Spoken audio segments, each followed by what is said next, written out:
Hello again, Year 3s. So we're going to read Chapter 7 of The Train to Impossible Places today. And remember, yesterday the train was hurtling off to the next destination called the Topaz Narrows. We don't know anything about it yet, so I wonder if we're going to find out about it in our next chapter. So Chapter 7 is called Late Arrival. Ice crystals ricocheted like bullets off the stones of the obsidian tower. They battered the statues, chipping away at a few sharp edges that remained and leaving shallow pot marks on their once smooth features. When they came to the Lady Crepuscular, however, they whirled and parted like shoals of fish, slipping around her before continuing on their way. For her part, Lady Crepuscular didn't even notice them. She might as well have been taking a stroll in a pleasant summer breeze, except for the fact that her expression was better suited to foul weather. Crepuscular's forehead wrinkled, and she pursed her lips as she stood on the very edge of the battlements and watched the dwindling lights of the impossible postal express racing away across the desert. "Foolish girl," she muttered. "You brought this upon yourself." She raised her cane, aiming the silver tip like a rifle at the train. "Oh, don't tell me you've missed 'em." The Lady Crepuscular started, swinging the cane to point at whoever had spoken. The interloper leapt forwards from a small pump-operated maintenance trolley that stood on the rails in the centre of the courtyard and threw up his hands to shield himself. "Don't shoot!" "Why not?" she said. "Don't trust people who creep up behind me, especially in my own home." "Not creeping," said the figure, slowly emerging from behind his hands. "I'm naturally unobtrusive, that's all." "I'll decide if you're obtrusive or not." She looked back over the edge of the tower, just in time to see the train vanish over the horizon. She tutted and lowered her cane. "You're a troll," she said. "That's right," said the figure. "Name's Fletch. Excuse me while I warm down. Getting up here on the trolley's a bit tough on the arms."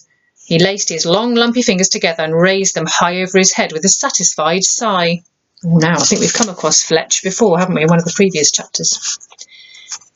"I don't care about your name or your arms," she said. "I was expecting a visit from a postal troll, but they saw fit to send a human instead.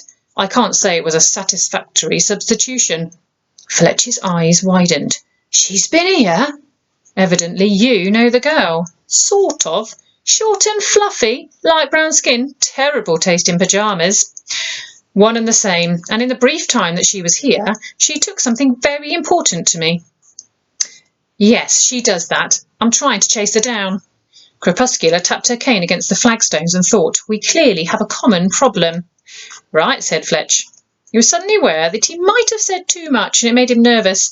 "Well, if I've missed him here, I'll carry on my merry way. Maybe I could give you a call or something once I've found her." "Oh, no, you won't," said Crepuscular. "I can't afford to let that girl wander free across the Union. The item she stole is very valuable and very dangerous, and I went to a great deal of effort to acquire it. As you interrupted my attempt to prevent her escape, I think it's only fair that you help me retrieve her now." "Whoa, wait a minute," said Fletch, backing away. "I'm just passing through. I'm not looking for any trouble." Lady Crepuscular raised an eyebrow and Fletch felt a chill that had nothing to do with the wind. "My poor little creature," she said. "I'm afraid you've already found it." With a flick of her wrist, she levelled her cane at him, and he felt his body go rigid.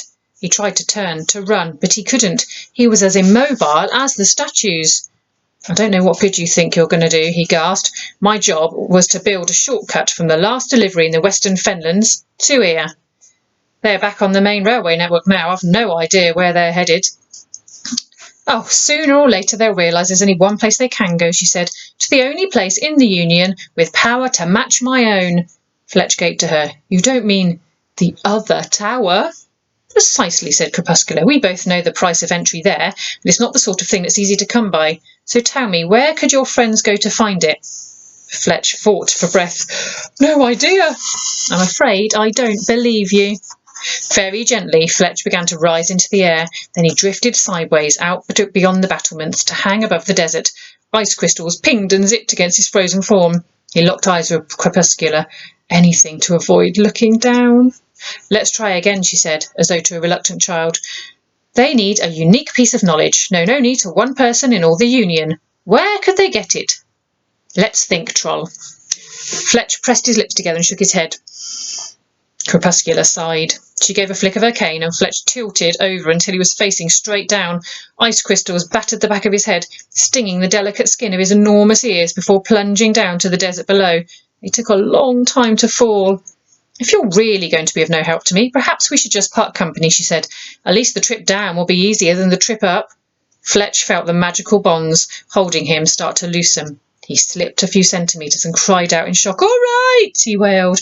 "I know, I'll tell you."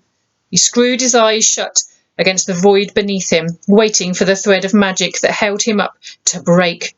Instead, he felt a tug, a short rush of air, and then the impact of cold stone beneath him. He opened his eyes to find himself back in the courtyard, on the spot where he had been standing just a moment earlier. He breathed a sigh of relief, despite the sight of Lady Crepuscular standing over him. She was smiling. "Then why are we wasting time here?" She clapped her hands together. "Come along, boys. We're going on an outing." Fletch was just going to protest about being referred to as a boy when he heard a low grinding sound behind him. It sounded like a heavy door swinging open after centuries of disuse. Then he saw that Crepuscular was no longer looking at him, but at something behind him. He turned to look and immediately wished he hadn't. With slow, awkward movements, every statue in the courtyard was beginning to move. Oh my goodness, that's the end of chapter 7, a slightly shorter one today. Left us on a bit of a cliffhanger. So hopefully Susie's going to be all right. We might find out in the next chapter. We'll see you tomorrow.